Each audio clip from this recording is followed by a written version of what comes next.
Now, there's more than one reason for making this decision, and I still enjoy making videos and I still enjoy going on ventures, but it's time to start focusing on other things. The figure emerging from the whiteout on November 15th, 2025 shouldn't have been there. He was battling an Alaskan storm, temperatures plunging well below freezing, with no tent and no sleeping bag. To the untrained eye, it looked like business as usual for one of the world's most recognized survivalists. But to the millions who had watched him for a decade, this image didn't fit. It was a contradiction. 6 months earlier, Luke Nichols, the man behind Outdoor Boys, had looked into a camera lens and announced he was stepping away.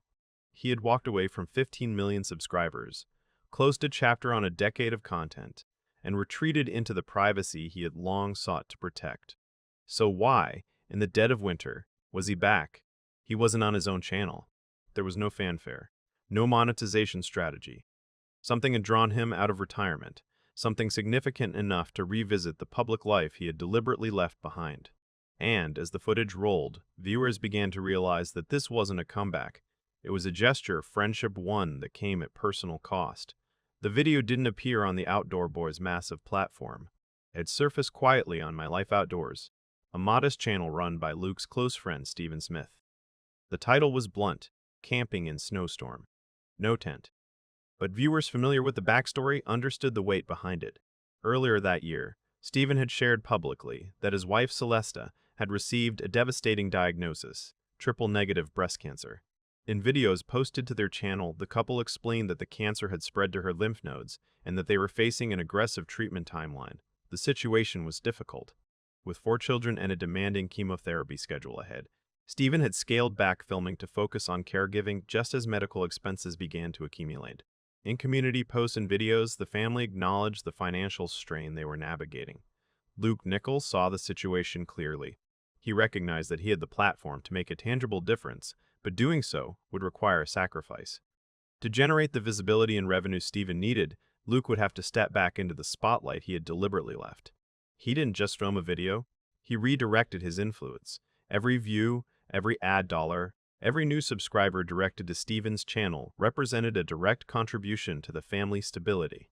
It was an act of generosity that speaks to their friendship. But to understand the weight of this gesture, you have to understand what Luke was putting at risk.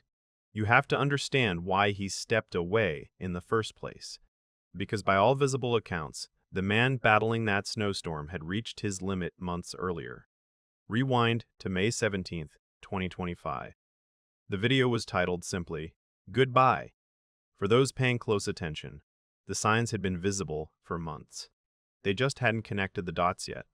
On the surface, Outdoor Boys was thriving. 1.1 billion views, a catalog of over 1,000 videos. But longtime viewers who analyzed the upload patterns noticed a shift to gradual change that had been unfolding over 2 years. Between 2022 and 2024, community members observed a noticeable evolution. Luke's on-camera presence appeared less frequently. The direct addresses to the audience became rarer. The spontaneous, educational energy of earlier videos gave way to more distant voiceovers.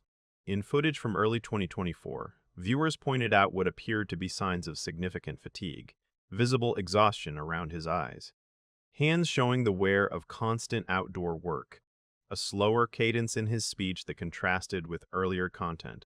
Luke himself addressed some of this context in his farewell video. He had been managing 2 demanding careers simultaneously, with little room for rest.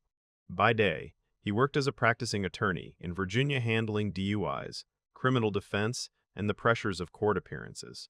By night and weekend, he operated as a one-man production team, driving hours to remote locations, filming in harsh conditions, and editing late into the night before returning to his legal practice the next morning. As Luke acknowledged to his audience, the pace had become unsustainable. But fatigue, however severe, can be addressed with rest. The erosion of privacy is harder to reverse. As the subscriber count climbed past 15 million, the boundaries around the Nichols family became increasingly porous. Luke's 3 sons, Tommy, Nate, and Jacob, had grown up appearing on screen. What began as family adventures had evolved into content consumed by a global audience. The scale of recognition grew accordingly.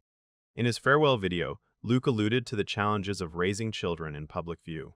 He described a phenomenon familiar to many creators: the impulse to document rather than experience, the instinct to reach for a camera that isn't there, the habit of mentally narrating moments instead of simply living them. The demands of algorithmic platforms are well documented. Consistency drives visibility. Gaps in content can mean declining reach, but maintaining that consistency exacts its own toll.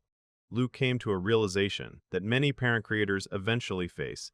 The success he had built was becoming a constraint for his children.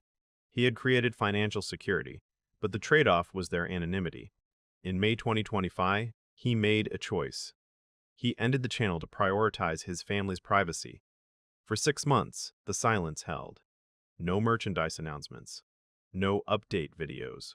A clean and deliberate break. Then, on December 9, 2025, an announcement appeared. Through official communications from the Church of Jesus Christ of Latter-day Saints, it was confirmed that Luke Nichols had been appointed to the Young Men General Advisory Council. This wasn't a local volunteer position. It was a leadership role with global scope, focused on guiding the development of teenage boys within the church community. It was a responsibility that emphasized character and service over public visibility. For those following Luke's journey, the timeline began to make more sense. The departure in May, viewed in this light, appeared less like an escape and more like a transition. Luke wasn't simply leaving YouTube behind. He seemed to be moving toward a new purpose, one that aligned with values he had long demonstrated in his content. The principles he had modeled in the wilderness, self-reliance, discipline, service to others, were now being applied in a context that didn't require an audience. For Luke, this represented what he might describe as a meaningful next chapter. When Luke returned to the Blizzard for Stephen Smith, he wasn't abandoning his principles. He was living them. He walked back into the environment he had left behind, endured the cold, and reopened himself to the visibility he had worked to escape, not for his own benefit, but for a friend facing a crisis.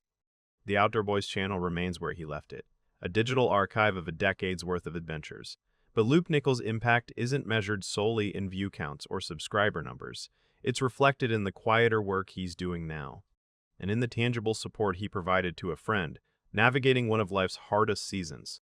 Some stories gain their meaning precisely because they unfold away from the spotlight. This is one of them.